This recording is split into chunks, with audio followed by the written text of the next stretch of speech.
Mitt navn Sebastian Helvig-Holst, og jeg Porsche-eier og medlem i Porsche Klubb Norge. Jeg 19 år. Jeg heter Herman, og jeg 23 år. Jeg aktivt medlem i Porsche Klubb Norge, og det skal jeg fortsette å være. Jeg heter Kjetil Grøtterud.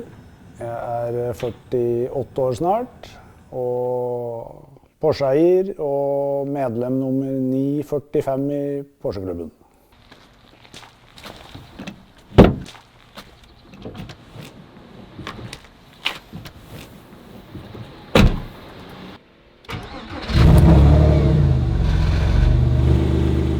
Porsche-reisen for meg begynte vel da jeg var yngre.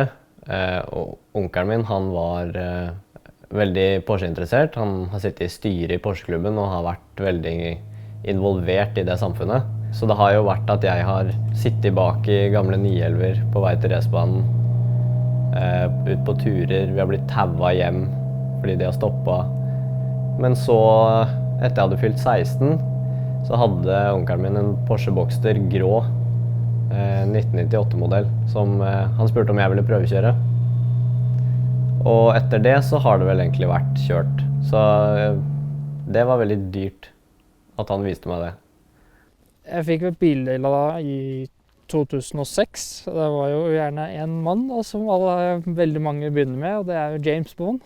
Det var Casino Royale, en Aston Martin DBS med V12-motor. Det var en åpenbaring. Jeg synes det var jævlig tøft. Og så ble vel egentlig bare bilinteressen vekka. I starten så var det stort sett Aston Martin gikk i. Og så balla det videre på seg. Og hadde alltid liksom likt fasongen på 911. Jeg kjente igjen det når jeg var med på kjøpesenter, og liksom der sto det 911, selv om jeg var 8 år, og så ble jeg eldre og fikk mer og mer sansen for det. Så var det litt kult av Boxster-6. Det jo ingen bilmerker annet enn Porsche som bruker. Og så var det spesielle lyktene foran, da, som ser ut som mange sier sjeløyd frosk, men altså, jeg synes de kule. Jeg har ikke helt tallet i hodet, men jeg kan tenke meg at jeg har hatt kanskje litt i overkant av 30 Porscher.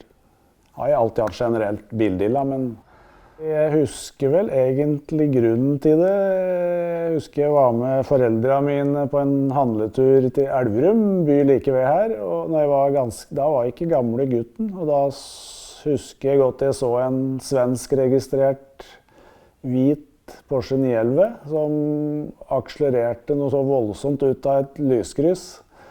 Og det minnet liksom sitter på netthinna den dag i dag, og det jo sikkert 35 år siden. Og når jeg ble litt større, så sa jeg til meg selv at en sånn bil skal jeg ha en gang. Jeg kjører en 1997 986 Porsche Boxster. Den veldig modifisert. Den har fått hjelp til å puste bedre. Den har eksos som så vidt går gjennom EU-kontroll. Den har shortskifter, et bitte lite sportsratt, som også satt lenger ut mot kroppen min fordi at jeg har så lange bein. Den har nye høyttalere, ny radio. Jeg har også puttet på en større hjul med litt hissigere dekk, så han sitter bedre. Så jeg har byttet alt av lamper til LED, når jeg kjører på natta, så lyser det opp hele motorveien, selv når det ikke gatelys. Ja, det generelt bare en veldig kul bil. Så jeg kjempefornøyd med. Jeg har liksom fått lagd den akkurat slik jeg vil ha den, så den passer veldig godt til meg. Porschen jeg kjører, det en 944. Jeg kjøpte bilen i fjor, som jeg kjøpte av en bekjent. Jeg ringte på en usett og lurte på om han skulle selge den. Det var jul 2017. Jeg hadde aldri sett bilen. Jeg fikk beskjed at han skulle selge den i løpet av våren, forsommeren 2018. Og da var vel egentlig handelen klar at jeg skulle kjøpe den når den tid kom. Og fikk bekreftet 1. mai 2018 at jeg skulle få kjøpe bilen, og hadde egentlig på telefonen bare sagt ja, jeg tar den.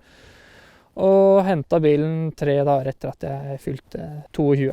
Og det jeg har gjort med bilen andre felger. Det satt på 964 911 felg. Og så den opp igjen lakkert i originalfargen som heter Cermat Silver Met. Bilen har motoren plassert foran, noe som uvanlig når folk tenker Porsche. Og så har den girkassa over bakhjulene, noe som gjør at den har en vektfordeling som tilnærmet 50-50, som ideelt for banekjøring og kjøring på svingete veier. Jeg har den jeg har hatt lengst en 2002-modell Porsche 996 GT2. Den har jeg hatt i 10 år. Snart 10 år. Importert fra USA. Det var egentlig en bil jeg ikke hadde egentlig råd til, så den kjøpte jeg uten å betale avgifter. Så den hadde jeg stående lagret i mange år for å vente på at avgiftene gikk ned. Men nå har jeg fått skiltet på den, så nå gleder jeg meg med den. Den har jeg ikke tenkt å selge med det første, så det vel favoritten. Ellers så klart jeg angrer jo på en del biler jeg har solgt opp igjennom, men jeg hadde liksom ikke den gangen budsjett til å ha flere biler, så jeg har stort sett hatt én bil, og da for å gå videre og få tak i en ny en, så måtte jeg selge det jeg hadde. Så har jeg har også 7 andre Porscher.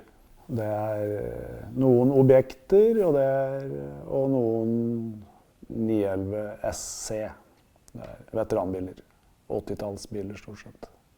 Det har hopet seg litt opp, men sånn det. Det beste jeg vet å kjøre på natta, når det ikke noen andre bil på veien, og du kan måke på hjemover. Jeg kjører alltid hjem fra hytta mitt på natta, for eksempel. Du får liksom en følelse av at du helt alene, og så får du en sånn ro. Hvis jeg skal på postkontoret og hente en pakke, eller hvis jeg skal på Porsche-senteret og hente en del, så tar jeg ofte den veien hjem som 10 ganger lenger enn den raskeste. Bare når jeg sitter bak rattet, så føler jeg at jeg har ikke lyst til at det her skal ta slutt så tidlig. Jeg behøver ikke å kjøre fort for å ha det gøy i den bilen her. Det en bil som 30 år gammel. Det kjennes ut som du kjører styggfort når du kjører 80 på smale svingete landeveier, og det det som gøy. Jeg har ikke noe behov for å kjøre i 200 med den bilen her. Det har jeg ikke lyst til. Det hadde jeg ikke turt. Det 100 i den her på motorveien, og jeg livredd. I hvert fall på grunn av all lydstøyen og sånn. Det en veldig stabil bil. Jeg har jo kjørt den på motorveien, og det fungerer fint, det altså. Ikke noe glad i å kjøre for fort. Det forteste jeg har hatt Porsche mi 250 på E6 utenfor Tønsberg. Det var klokka 3 på natta. Det var ikke en bil på veien. Så da tenkte jeg at nå tar jeg en kalkulert risiko og tester. En drømmetur for meg jo når vi samler en gjeng kompiser liksom, og tar bilen og kjører til Nürburgring. Og det liksom atmosfæren og miljøet der, og der det utrolig mye heftig å se og oppleve. I hvert fall det jeg driver med stort sett gamle biler, og det jo risikoprosjekt, så klart. Så det jo kanskje galskap å ha hatt så mange, men for meg det verdt det.